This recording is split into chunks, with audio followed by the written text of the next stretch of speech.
Hi, I'm Zoey Rachelle, and this is a sneak peek into my second poetry book, Part 2.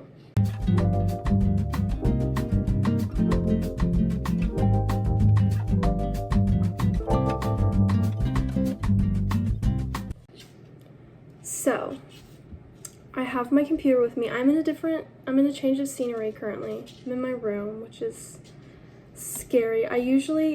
Dude, you're making noises.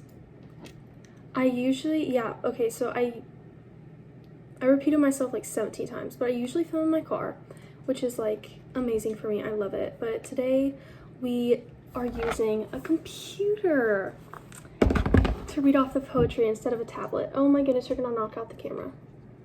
Don't mind my cat.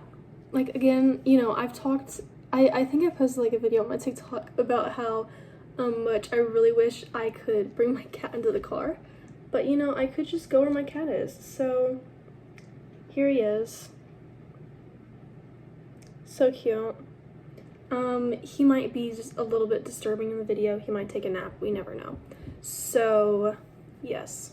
Guess we're just gonna have to see. I literally repeat my words so much, entirely too much. He's attacking me now. So you're just gonna have to ignore that, it's a work in progress. I'm not really working on it. Like, I'm not putting in any effort, but like, just willing it to change, I guess. Also, I'm trying to put in effort to look at the camera. I said that last video, but I still fail. Said it again. So I should just start taking pauses instead of saying, Mr. Sir wants in my closet, which could be dangerous, potentially. So, hear meowing.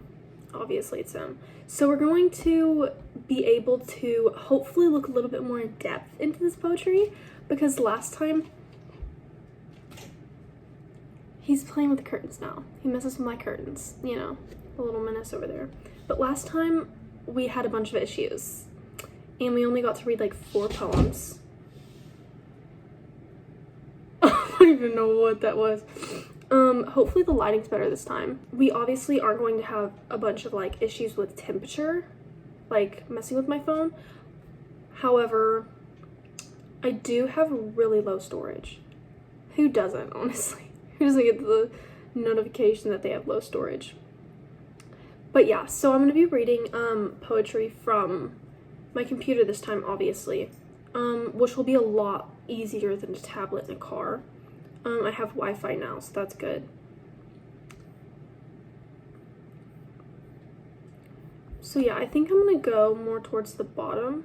There's some stuff in here that it's like, I'm aware that like I've already posted, or I'm about to publish it to the world, like it's gonna be out there, but there's still some that's like, I put in my book, but I'm kind of scared to like read out loud. Not necessarily scared, it's just like, I don't know, intimidated by, I guess.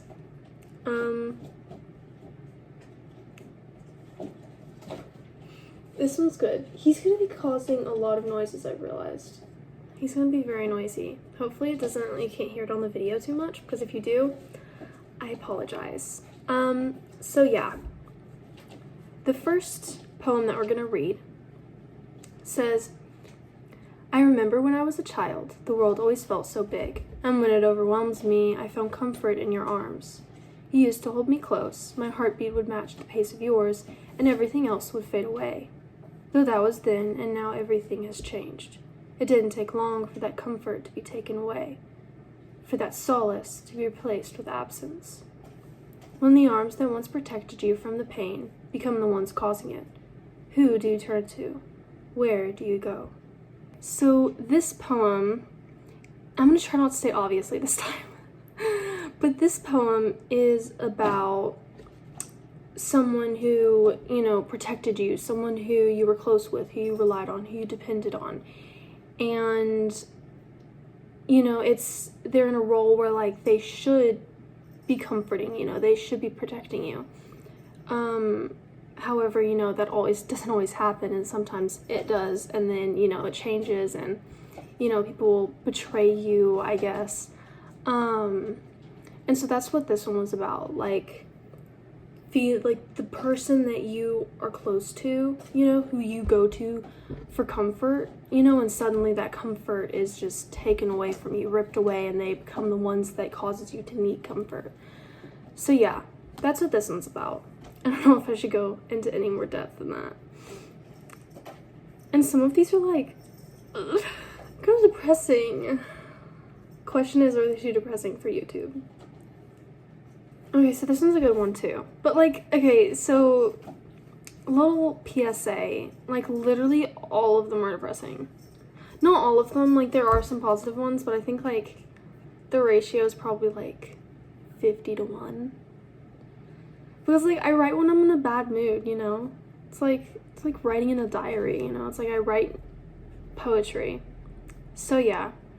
But this one says, I keep trying to convince myself that this is just a bad era, not a bad life. But I am just left wondering, how long will this era last? I've been alive nearly 2 decades, and yet I cannot remember a time when I felt carefree. I've been alive nearly 2 decades, and yet I have only witnessed others feel deep platonic connections that I find myself only able to dream of. I have been alive nearly 2 decades, and yet find myself wishing that one day the happiness I see around me will finally be mine. I have been alive nearly 2 decades, and yet it feels like the life is already slipping out of my fingertips. But of course, all the adults are right. I am only being dramatic. I forgot, I am only a teen, someone meant to never be heard and rarely ever be seen. My cat's just chilling over there. I really want him to be a part of the video, but, you know, cats kind of choose what they want to do. You know, they don't really operate off your schedule. Well, they go along with your schedule in that sense, but, like, they don't do what you want them to. And also, I don't know if I should put on mascara. Like, that's just, like, my thought right now. I feel like I should put on mascara, but let's just ignore that. Also, I'm messing with my hair entirely too much. But, back on track.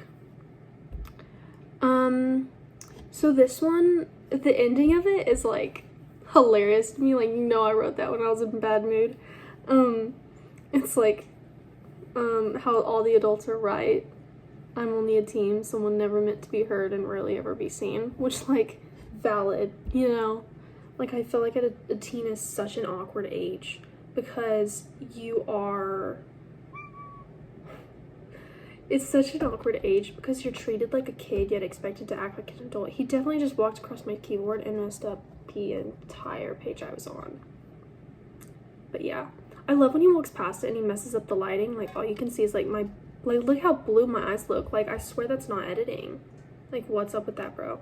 But anyways. So yeah, I wrote this when I was in a bad mood.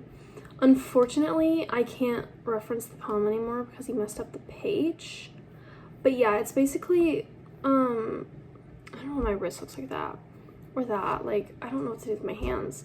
But, basically, it's, you know, it's about, like, not, like, whenever you're in, like, a depressive state, like, you don't remember the last time that you were happy.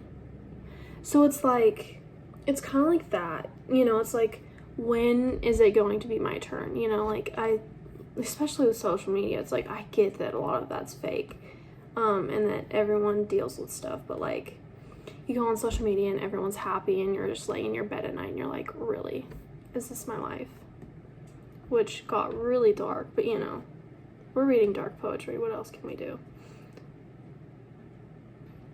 I like this one. He's on the back of my chair. There is a part of me that wants to let you go, but I am surrounded by the expectations that convince me I am a monster if I do anything but let you stay. To all the people who cannot understand how someone would cut another person out of their lives, I say, if you are in the middle of an ocean and you are sinking to the bottom because of the anchor you are holding in your hands, are you going to let the anchor go and save yourself? Or are you going to keep a tight hold onto it and allow yourself to drown simply because society tells you that it is wrong to let go? I love this poem. He messed up my shirt. Let me just say, I love this poem.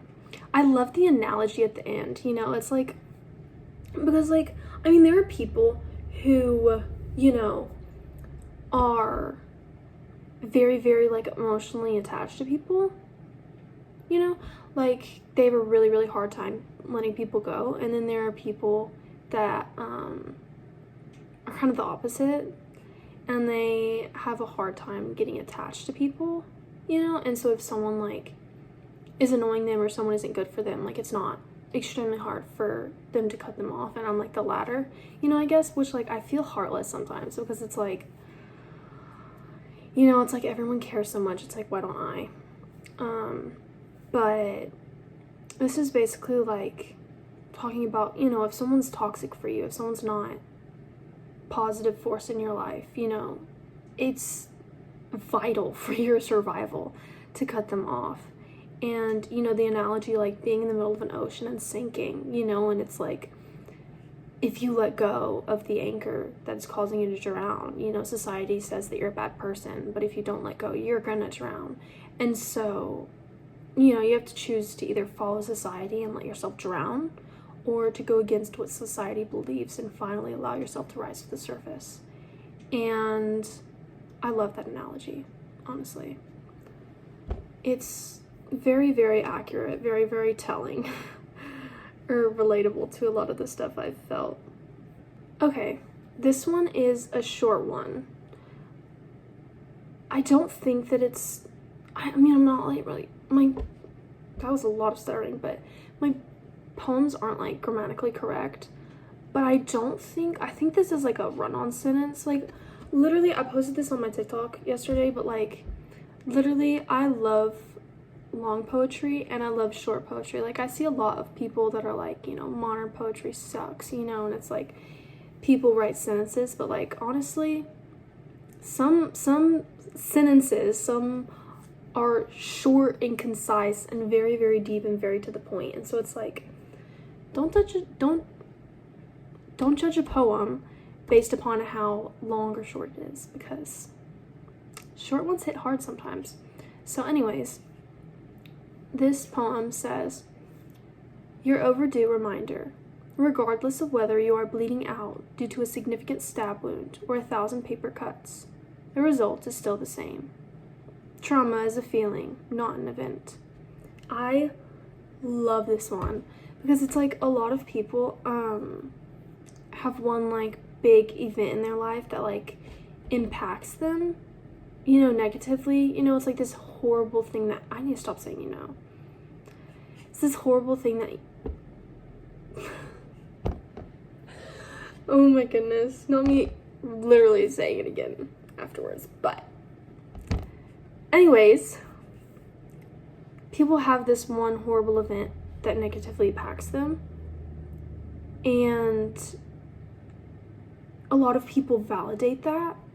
Like, if someone, like, was to get into a car accident, you know, or if someone was to have, you know, one horrible event, then the depression and the horrible feelings and, you know, all of the mental health that follows afterwards, like, people validate that. But it's important to remember that there are also small t traumas, you know, a bunch of small things happening to you, like, daily, weekly, you know, monthly, and that creates the same wound. My hair is, like, so frizzy right now. And that creates the same, like, wound, I guess, the same mental health struggles, the same depression as one event would. So I really like that. It's like, trauma is your feelings, you know, it's the feelings that the event causes, you know, not the event itself. Two people can go through the exact same thing. One can have trauma, one can't, one doesn't, you know. It's just the way it is. It's not anything about the event. Like, obviously the event caused it, but, like, it's about the feelings that the event causes. This one, oh my goodness, this one is when I wrote the poems that are like this, like the one I'm about to read, I wrote when I was, like, you know, hate the entire world type of feeling, you know, because I feel like a lot of people get that. But it says, I need to stop. Like, my hands, like, should they just be down? I don't know. Is my face sufficient enough? Like, I really do. They make my eyes look more blue. Okay. Apologies if I'm at a different angle again. Yet again, we've had storage issues. I need to solve that, like, pronto, because don't know what's up with that. But anyways, so I'm just gonna go ahead and read it off and then explain it later. This one says, sometimes I want to set the world on fire, though other times I realize that the majority of people that have walked this earth have already engulfed everything in flames. And this is like, on the topic of sometimes, like, you know, people are annoying. That's just reality. People are so annoying.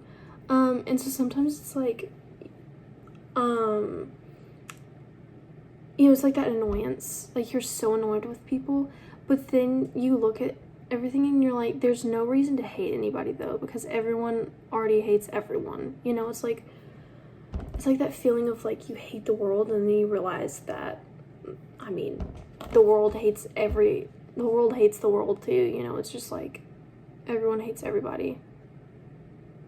So yeah, I'm honestly doing my best trying to look for like a semi-positive one, but I genuinely can't find one. Like, I've written 190 poems so far.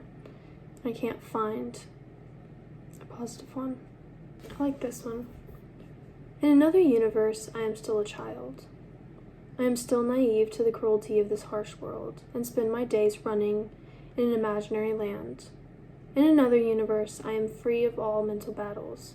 I do not struggle to fall asleep, and I do not wake up feeling exhausted. I spend my days filled with positivity and in them feeling loved.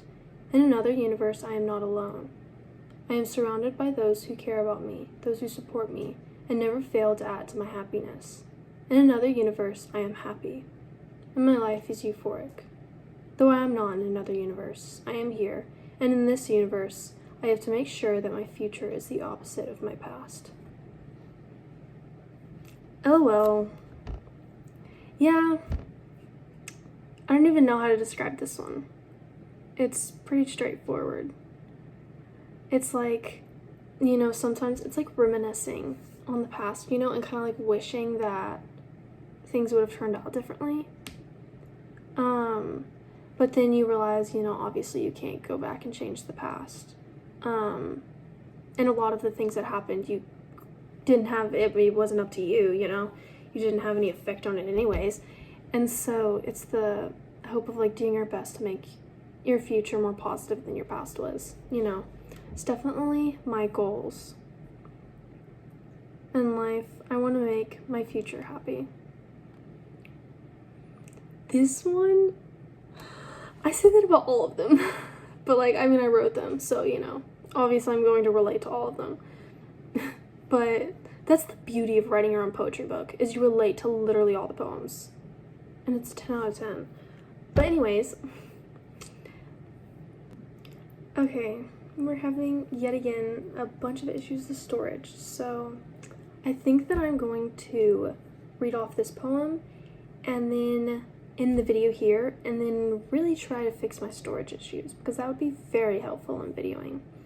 So this one says, it was easy for me to recognize the damage that the loud voices were causing me, but it was difficult for me to pinpoint the hurt caused by the silent ones. Sure, the yelling and the anger chipped away at the little innocence I still contained, but the dismissing and the absence, it hurt me in subtle ways that were harder to recognize. I was drowning. My arm reached into the air as I begged you for help, but you simply smiled and waved back before walking away. I was so young. I didn't deserve that. Oh. So yeah, that's a little sneak peek into my book 2.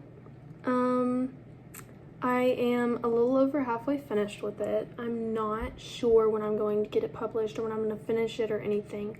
I might start reading off some poetry on my TikTok. So, from this book, if you want to see that, you can go there. But yeah, thank you for watching.